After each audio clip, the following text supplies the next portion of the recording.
Regularly সুন্দর, আনন্দদায়ক, শিক্ষামূলক ভিডিও পেতে সাবস্ক্রাইব করুন। লাইক ও কমেন্ট করতে ভুলবেন না যেন। ধন্যবাদ। পাখির কিচিরমিচির। করিম কাঁধে লাঙল নিয়ে হেঁটে আসছে। করিম মাঠে কাজ করছে, তার বউ রাহেলা আসে চা হাতে। আর কতদিন এই কষ্ট? আমি নতুন কিছু করব রাহেলা, জমিটা আরো ভালো করে চাষ করব। দেখ, আমি তোমার পাশে আছি গো। তোমার স্বপ্ন মানে আমারও স্বপ্ন। ছোটবেলা থেকেই দেখেছি আমার বাবা দাদারা এই জমিতে হাড় ভাঙা পরিশ্রম করে গেছেন, কিন্তু তাদের স্বপ্নগুলো যেন মাটির নিচেই চাপা পড়ে থাকত। আমি স্বপ্ন দেখতাম একদিন এই মাটিকে সোনা ফলাবো।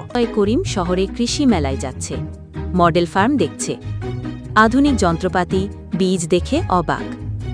ফিরে আলীর সাথে কথা বলছে। নতুন কিছু করতে চাস, ভালো কথা, কিন্তু সাবধানে এগোবি।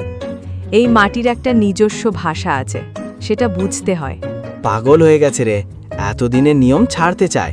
নতুন কিছু না করলে আমরা আগাবো কিভাবে? করিম জমি চাষ করছে, উন্নত বীজ ছিটাচ্ছে। হঠাৎ ঝড় বৃষ্টি শুরু, বীজ ভেসে যাচ্ছে। করিম, রাহেলা, আলী মিলে পানি বের করার চেষ্টা করছে। সব শেষ হয়ে যাবে নাকি? এত কষ্ট করে যা করেছি। হতাশ হোস না বাবা, কৃষকের জীবন মানেই তো এই প্রকৃতির সাথে লড়াই। করিমের টাকার দরকার হয়, তাই সে মহাজনের কাছে গিয়ে তাকে ডাকে। বাড়িতে আছেন? টাকা তো পাবি, কিন্তু সুদটা মনে রাখিস। সময় মতো সুদ না দিলে জমি কিন্তু আমার। চিন্তা করো না গো, আমরা ঠিক পেরে যাব। এটা বলে করিম ও তার বউ টাকা নিয়ে চলে যায়। বাড়িতে আসার পরে করিমের বউ বলল, কি গো, টাকা তো আনলে, কিন্তু এই টাকা দিয়ে কি করবে?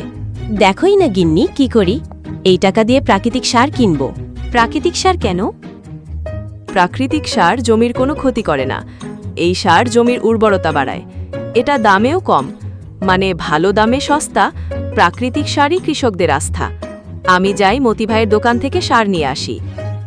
এই বলে করিম মতি ভাইয়ের দোকানে যায় ও বলে, মতি ভাই, আমাকে 20 কেজি প্রাকৃতিক সার দা।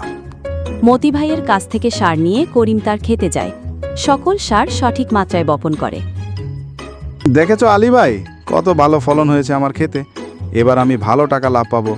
এতে মহাজনের ঋণও শোধ হবে এবং আমি পরের বার ফসল লাগানোর জন্য যথেষ্ট টাকা পাবো। আরে হ্যাঁ, তাই তো দেখছি। এখন থেকে আমিও তোর মতো করে আধুনিক কৃষি অবলম্বন করব। আমারও ফলন ভালো হবে। এরপর করিমের মতো অন্যান্য কৃষকেরাও আধুনিক কৃষি অবলম্বন করল। সকলে স্বাবলম্বী হয়ে গেল ও সুখে শান্তিতে বসবাস করতে লাগল। করিম হয়ে গেল সকলের রোল মডেল। স্বপ্ন দেখা সহজ, কিন্তু সেই স্বপ্নকে বাস্তবে রূপ দিতে লাগে অদম্য সাহস আর কঠোর পরিশ্রম। আমি পেরেছি, কারণ আমি বিশ্বাস করতাম এই মাটিকে আর আমার স্বপ্নকে। তোমরাও পারবে তোমাদের স্বপ্নকে বাস্তব করতে।